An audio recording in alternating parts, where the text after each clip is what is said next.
What's up, everybody? You're back with Squad Anime. You're here with Q, Akil, and David, but the most important member is always you. We're back with another One Piece chapter, covering chapter 1057, The Final Curtain. Yes, we are back and in full swing for the final curtain of the Wano arc. I'm really excited to get into it, guys, so let's hit the ground running. So, introduction to the chapter. We have a play being performed to us, and he's explaining they're retelling the story of how Kazuki Oden's name shines once more, and they talk about all the hardships that the land of Wano has went through, and the evening of the fire festival unfolds, the final evening. Absolutely. And as this is going on, we have a little cut to some dialogue between Yamato and Momosuke. So, pretty much what happened is that now Momosuke kind of woke up, and our heroes kind of had their rest, and he's like, "Hey, where's Luffy and the crew? Like they just disappeared." So Yamato actually tells us a really big piece of information here, where she says, "Hey, she's not planning to join the Straw Hat crew."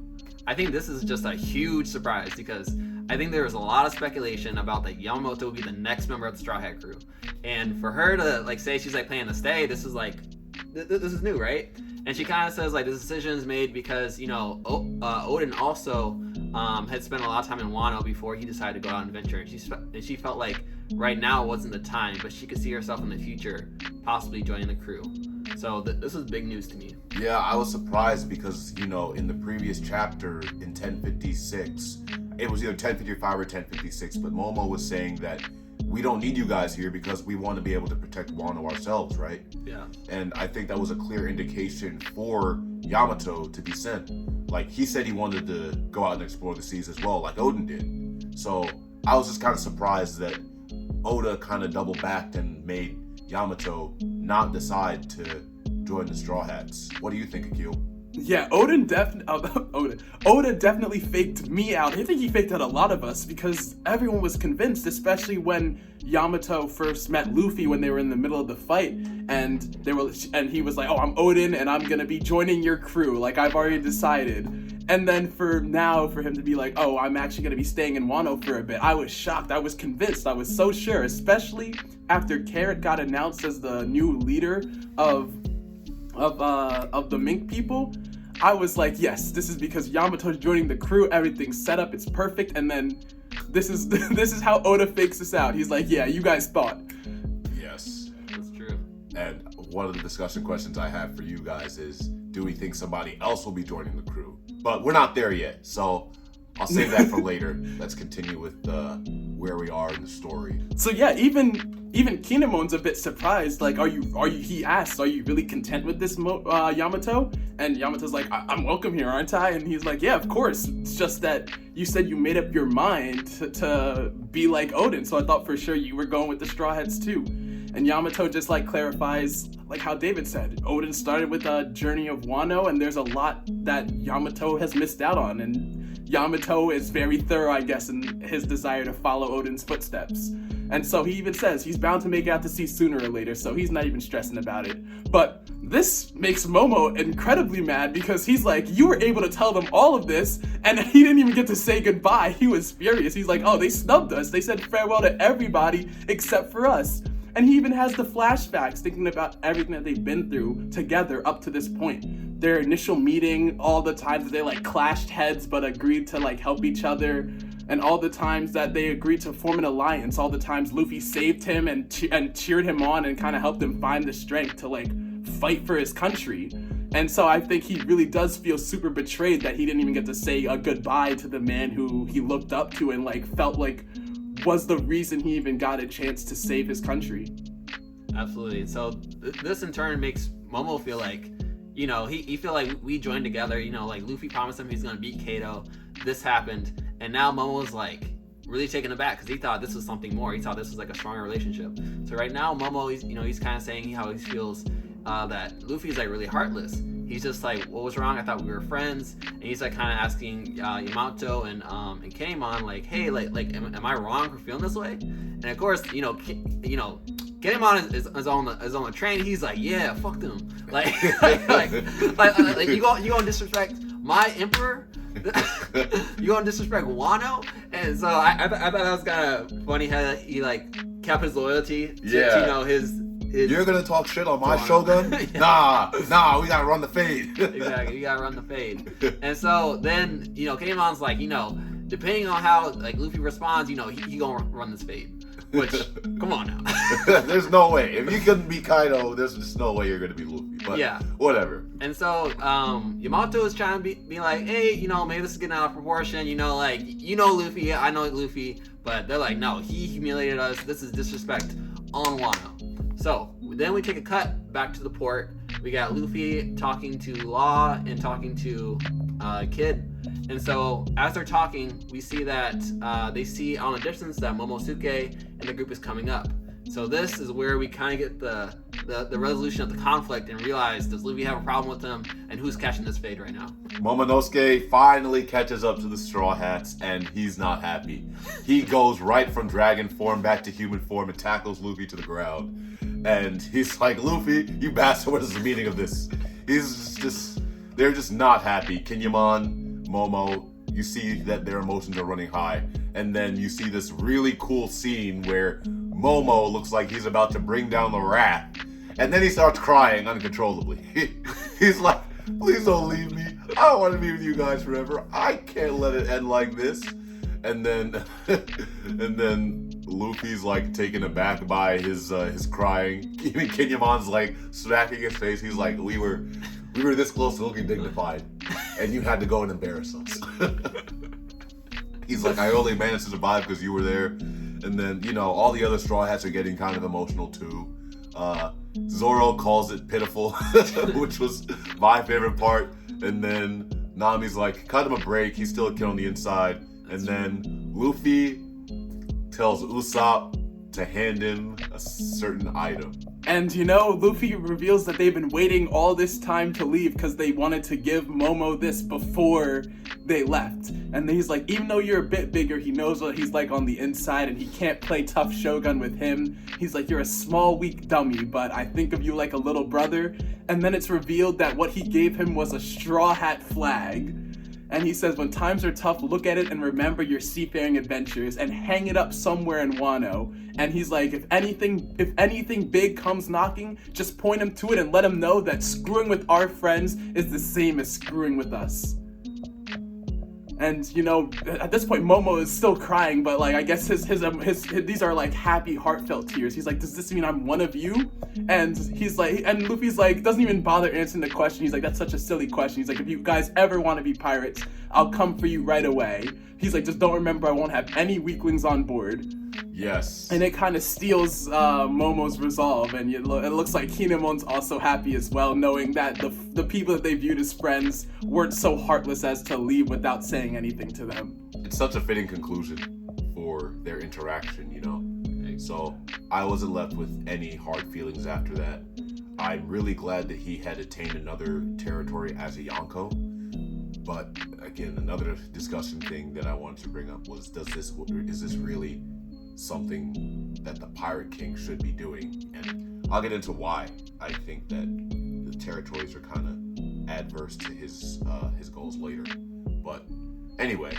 So now that we have this conclusion of, you know, Luffy was, you know, actually doing something nice for Momosuke, and he knew he was gonna come back and cry. He's like, hey, I know you're still a little kid. It's okay. I need you to grow up. I need you to get stronger. With this, now we have Momosuke kind of making a pledge that, hey, I'm going to be stronger than my father. I'm going to surpass Kozuki Oden. And this is a really big statement because Kozuki Oden was very strong. He was recognized by Whitebeard, and I think who did he fight? He scrapped with Kato. Roger. Yeah, he fought Roger. He fought Roger. So that's pretty much saying, like, you know, he needs to be at a level where he could probably be able to spar with Luffy. But they have that open invite that later down the line, when you guys are stronger, we want you to join the crew.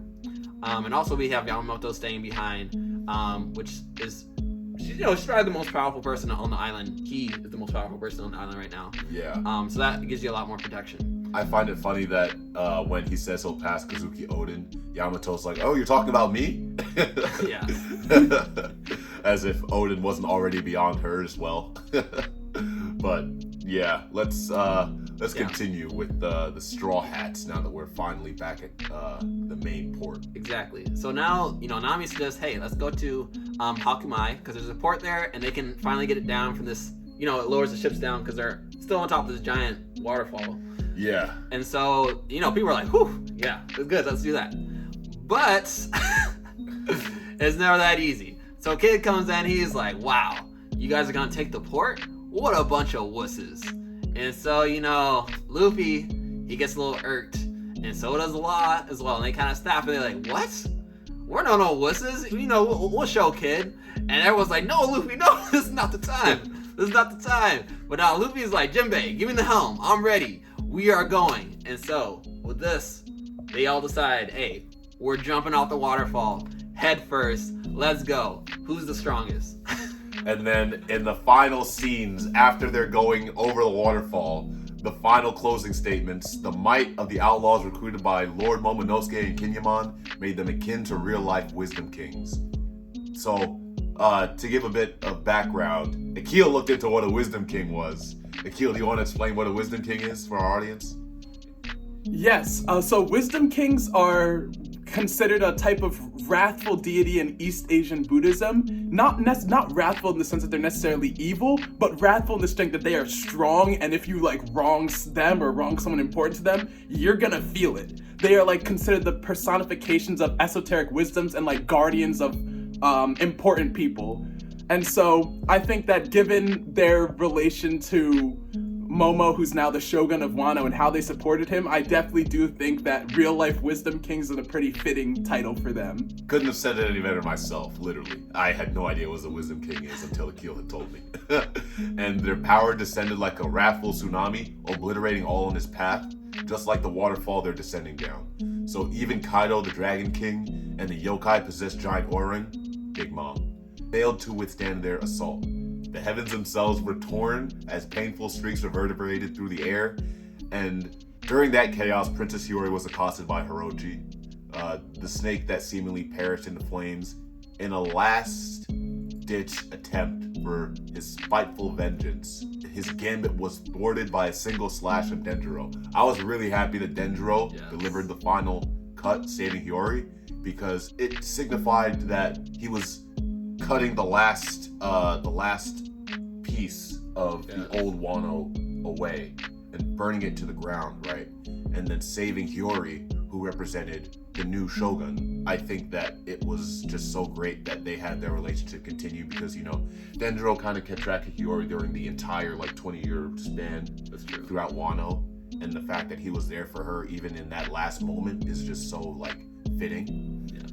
And then the dragon was brought to his knees, and then the final flash of lightning marked the fall of Onigashima with the fall of Kaido. So that was, Luffy finally bringing down that last smash, that King Kong gun, or that Sun Wukong gun. I forget what the name of the move was, but the giant fist, the giant gear fist. And then the sun had finally pierced the dark clouds for 20 years. They were finally free after 20 long years. And then Kurozomi Orochi spoke one last sentence. The Kurozomi family's grudge shall continue to curse this rotten land for all eternity. But Hiyori, who is not one to hold her tongue, just went right up to him and said, Kurozomi means charcoal. They were born to burn. And so now that we have the final scene of Orochi finally getting burnt to the ground, we have the embers that ignite the new Wano, and the new Wano will rise up from those ashes and claim their spot amongst the world finally with the new Shogun. And so time flies ahead. The final verse of the song, time slides ahead to the day after the festival where feuds and weapons can finally rest. And the shocking truth is revealed at the point where the reverse crescent moons met. The denouement of this violent saga is a joyous reunion. The blood spilled in order to revive this clan will never be forgotten, and a record of their sacrifices will always be carried by the wind. And that concludes today's tale on our nation's renowned samurai and how they miraculously returned to us. And he even says, and I definitely agree with that, I think a well-earned break is in order. Because it's been 20 years for everyone in Wano, but for them it hasn't even been that long. But even then, they've been working tirelessly since they got sent into the future to get to this point, and they put their lives on the line time and time again. And the final thing, it's Momo asking, now where shall we hang this flag? And we see, till we meet again, farewell. And the final curtain closes with the last line from Oda that says, inherited will never fades. Yes. Yes. And that concludes the Wano arc and the Yonko saga. Yes. So we just covered a huge chapter in One Piece. We finally finished a arc that started in chapter 909 and just ended 1057. That's over 100 chapters, people. I don't know what else to tell you. It was a long time. We didn't even go back to the beginning of the Yonko saga when Law and Luffy finally made their alliance. It's just been over 10 years of publication, and I'm happy that we're almost at the sweet conclusion. Absolutely. So with that, how about we follow up with a little bit of quick discussion? Yeah. Some points that we have in this chapter. Yeah. So I said I had a couple questions for you guys. So first question is, Yamato's not joining the crew. Who is? Ooh. Will there even be another member? What do you guys think? You know, there hasn't been another member. I think Jinbei was the last member, right? Yeah. And Jinbei officially joined during the Great War, right? With like Fire Fist Ace and Whitebeard against the Marines. Is that about right? I think that he was officially a member at the end of the Fishman Island arc, but he said he couldn't join because there was some stuff he needed to take care of. Yeah, you have to talk to Big Mom. Or it was Whole Cake Island. I was gonna say, I think technically Whole Cake Island is when he officially joined, because that's when he like cut ties to Big Mom and was like, hey, Yes. I'm joining the Pirate King's crew, and I got no time for your bullshit anymore. And honestly, that scene was just so hard because she was like, what does she say again? Like something or life? Yeah. Stay or life? Is that her sign? Yeah. And Jinbei, not even a inch of flinching, just stares her down, and she's like shocked. She's like, yo, everyone's shocked. They're like, yo, his soul's not coming out. Yeah. He's like, how could I be scared of Big Mom when I'm joining the Pirate King's crew? Just a fantastic scene. Absolutely. And so with that, I think, yeah, it's still very surprising, but who do I think would join? I think it's kind of clear that, to me at least, that I don't think anyone of the characters we have currently seen are joining yet. I would expect that on this new voyage, when they go to this new island that they haven't been to before, we might get introduced to some new blood, and maybe there could be potential for there. Otherwise, my biggest hope is that we would get a giant on the team. I really want a giant on the team. I feel like that would be fitting, because it would be the one member of the crew that Big Mom was never able to recruit to her island. Yeah. You know, because she was bragging about like having every race of every species from all over the world as a member of Whole Cake Island, but she was never able to gain favor with the giants. Yes. And I think that would be like an extra spite for Luffy to have a giant, like an actual like giant member to his crew. Although he does have Harjuden. Oh, from the From the new giant pirates. Under him as a subordinate, but you know, not officially on the crew. Yeah. It would be annoying to have a giant on the crew, I feel like, because Frankie would have to modify the ship somehow. That's true. And I don't know how he'd be able to do it. What about you, Akil? Any thoughts as to who or what would join the crew? So I definitely agree with David. I don't think that anyone that we met currently is going to be joining the crew anytime soon. I still think that it's possible that Yamato might join later. Like maybe Yamato and the people from Wano are gonna show up in the final battle with like Pluton in tow or something, and Yamato will officially join the crew and all this other stuff. But as of right now, I don't think anyone else we've met is gonna be joining the crew. I would love to see a giant on the crew. Didn't Oars just like swim alongside Yes. like Whitebeard ship or whatever? Yeah. Yeah, so it's possible if they got a giant on the crew, he would just be swimming alongside the Sunny. Well, hopefully but, he's not a devil fruit eater, because ooh, that'd be rough. That's true. Unless he ate like the water fruit or something and was like a Logia. Oh yeah. But I don't know. But the person I think would join the crew, and you guys will actually you guys might be a bit shocked at my guess, is Kuma. Ooh, I didn't think about that. So there was an old theory that the members of the Straw Hat each had a number fulfilled. So Chopper was the Hito no Mi. He is another number in Japanese, but I forget which number because there's just so many different ways to call numbers in Japanese. Roku is 6, but Mu is also 6. That's how you get Go Mu 5 6. Yeah. But it was basically a theory around how every member that joined the crew had a specific number associated with them, either through their name or some devil fruit that they consumed. And Kuma was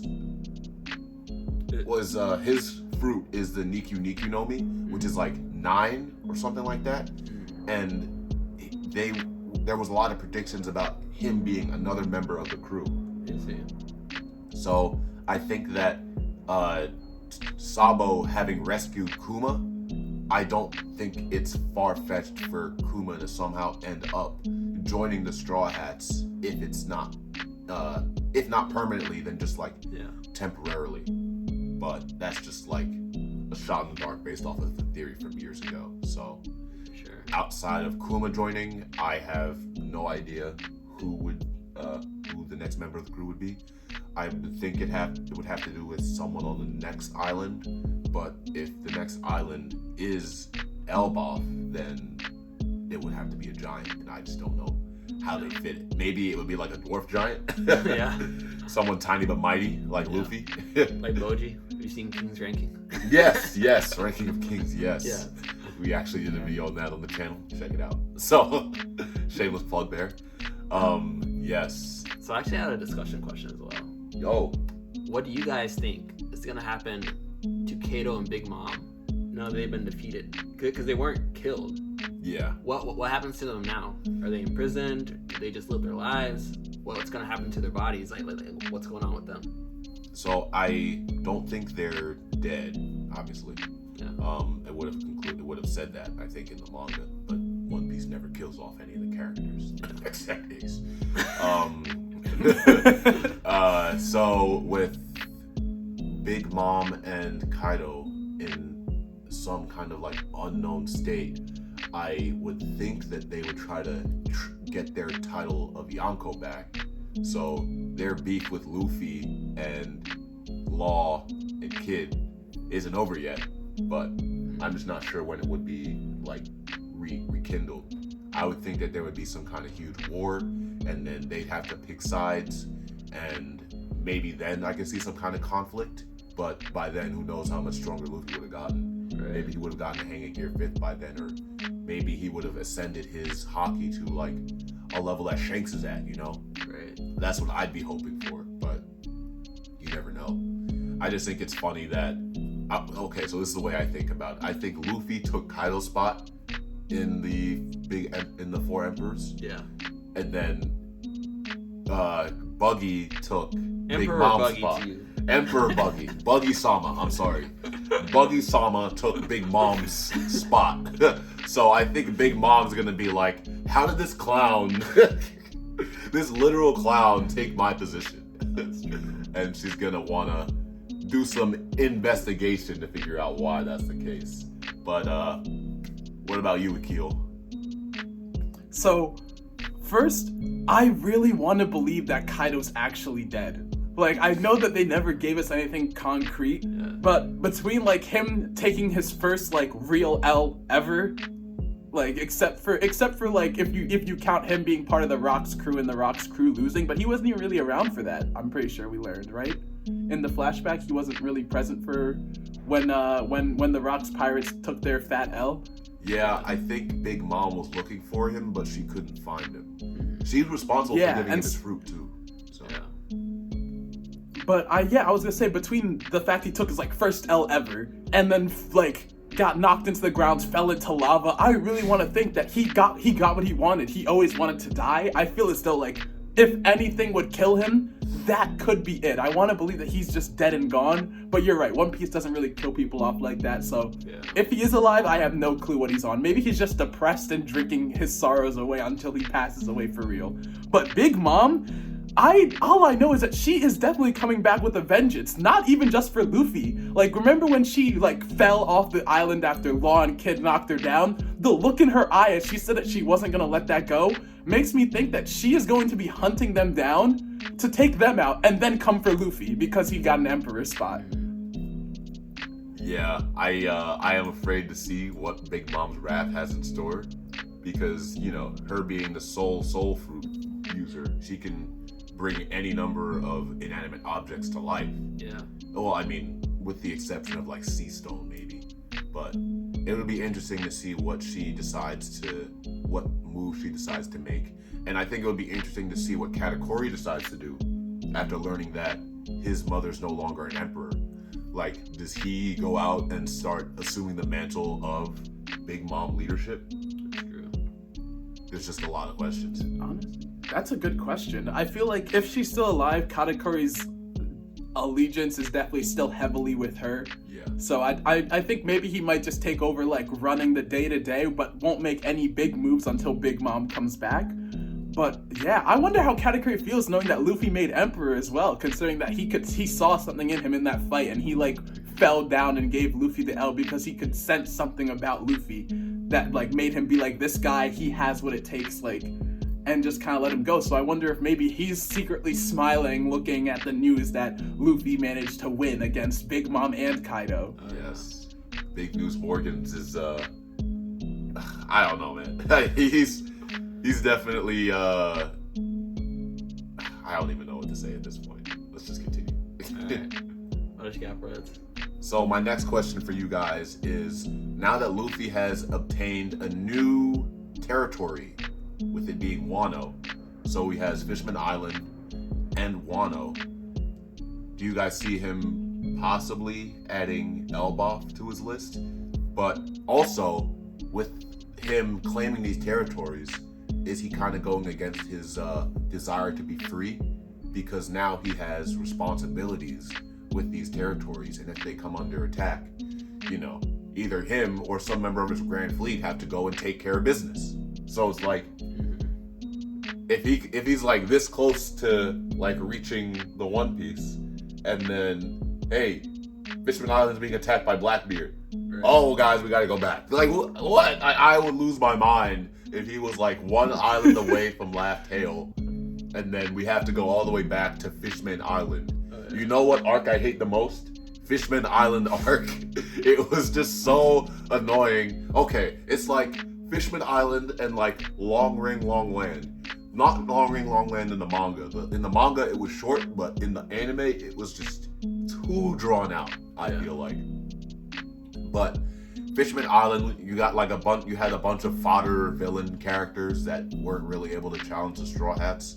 We basically just got to see like some new abilities by them, but they never really like went all out like they did in Dressrosa, Punk Hazard, Wano. It was just extra, but there were a lot of important reveals in Fishman Island arc, so I had to give its respect for that aspect. But yeah, what do you guys think about my conjectures with the territories possibly slowing down the Straw Hats, taking away from their freedom? I get what you're saying. You are right in the sense I think it does kind of take away their freedom, the fact that they do have these territories. But I don't think that Luffy considers, like, I think as long as he's free to sail the seas and do what he wants and isn't stuck in those places as a conventional ruler, I think Luffy would have no problem. Yeah, I also think, especially the way that Luffy describes when he makes new territory, he usually talks about, like, hey, these are my, like, we're friends, like, we're family, etc. Like, or, Nakama. Nakama, yeah. Yeah, so I think just like Luffy's view on it, he doesn't want to govern or like dictate like what they should be doing, but more so like, hey, if you need help, you know, we're gonna come here and be here for you. And I do think at some point it's gonna happen. Like someone's gonna attack them, especially because of Pluton and Neptune. being Yeah. like under his control, there's no way like no one's just gonna just overlook it and not like be like curious or like one of the other Yonkos or someone wants those weapons and it's kind of known now. I think it's more easy to get the information of like where they're located. Yeah, because Caribou's gonna tell a special someone. Exactly. Yeah, Caribou snitch ass, always sitting around, waiting, just listening, trying to Yeah, spill see? everybody's business. Hate him. Exactly. So it's gonna get revealed, and people are gonna come for those weapons. So we have to see where he's gonna be at in his journey. That's true. Well, I think this video is getting kind of long, so I think we got to end it here. But guys in the audience, definitely leave some comments and questions for what you think may occur in the next arc, or what we might have missed in the chapter, and what you'd like to see in the future. So, on my end, squad out. Anything to say in your closing remarks, guys? Yeah, just make sure leave a like, subscribe, hit the bell, tell your friends. If you have any idea or predictions on who might be the next person to join the Straw Hats, feel free to leave it down in the comments below. And that's squad out from me. Absolutely. And join us next week for more content. We're covering more One Piece. They do go on a break next week, but we'll be following up as soon as they come back. Squad out.